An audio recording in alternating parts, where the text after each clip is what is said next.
Now, I wanna become a leader, but becoming a leader, if I'm really just gonna really break it down, it means like I wanna become like Jesus.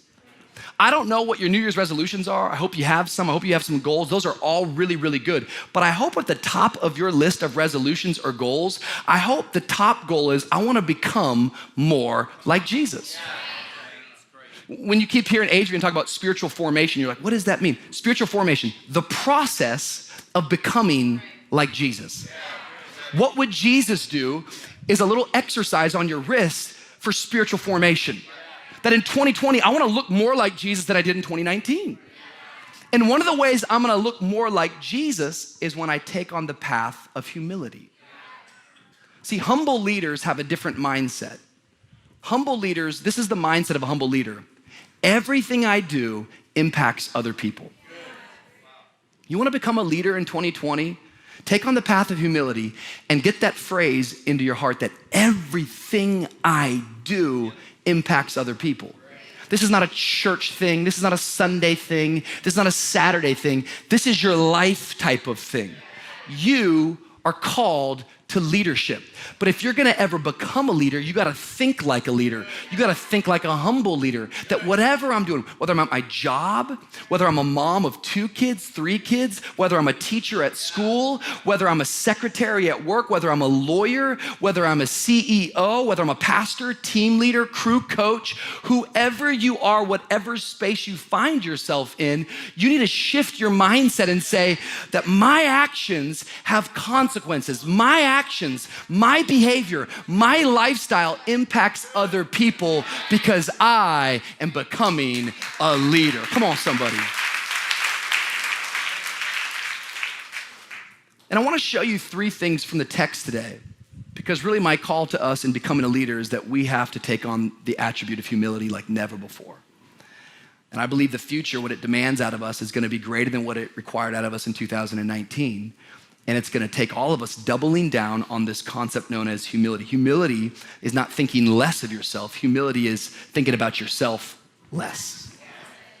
It's about going, everyone around, what I do impacts other people. I want you to inhale that and recognize that. You don't get to take a vacation from being a leader. You can go on vacation, you're still a leader. Just because you're not at church on Sunday doesn't mean you stopped being a leader. Just because you leadership is not, I'm checking in and checking out. Everything I do, it impacts other people. And I wanna show you in Philippians chapter 2, why or where humility comes from. I wanna secondly show you why we need humility. And then thirdly, I wanna show you what humility takes. Okay, so let's just look at Philippians chapter 2 for a moment. The first thing about where humility comes from is gratitude creates humility. Gratitude, everyone say gratitude. Creates humility. This is so very important that you understand this. It turns out that gratitude will never produce pride. Gratitude only produces humility. It's just the truth. Like what gratitude, the idea of gratitude is that there's something else or someone who has done something for me that's outside of me, and the result is I'm grateful, and the result of being grateful is I'm humbled. I recognize there's other things that are working in my favor.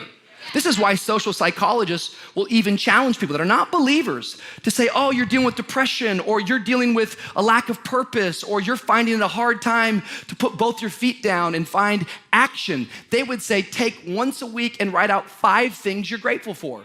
Because social psychologists understand that if you can identify things outside of yourself that are working in your favor, the result is gonna be is that you will be humbled, and when you're humbled, you find yourself having purpose. It's really amazing because pride, as it turns out, does not produce happiness. In fact, pride is self-camouflage for self-doubt. Pride appears to be happy. Arrogance looks like everything's going good. I got my whole life together. I'm the man. But in reality, it's insecure. It's not producing what you're looking for. Instead, it's humble people that are happy people. The more and more I recognize that I didn't bring myself to this spot, but instead there was other things that played into it, I become grateful. And as I become grateful, I become humble, and I look more like Jesus. Watch what Paul is trying to do in Philippians chapter 2. I want you to see this because he's He's trying to stir up something. Look, he's mining for humility, and the way he's mining for humility is he's stirring up their gratitude. Watch what he says, Philippians chapter 2, verse 1. Therefore, if you have any encouragement from being united with Christ, if any comfort from his love, look what he's saying. If any common sharing in the Spirit, if any tenderness and compassion, then make my joy complete by being like-minded, having the same love, being one in spirit and of one mind. Do nothing out of selfish ambition or vain conceit. Rather, in humility, value others above yourselves. So he gets to humility, but the way that he gets to humility is he starts with gratitude. And he's just asking rhetorical questions.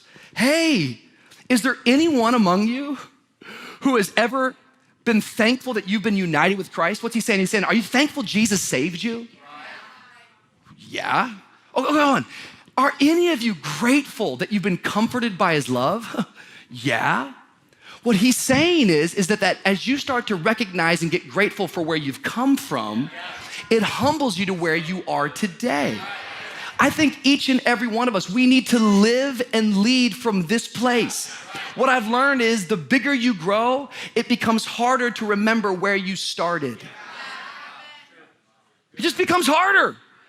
It becomes harder to go, whoa, there was a day that I was not saved. There was a day that I did not have the peace of God.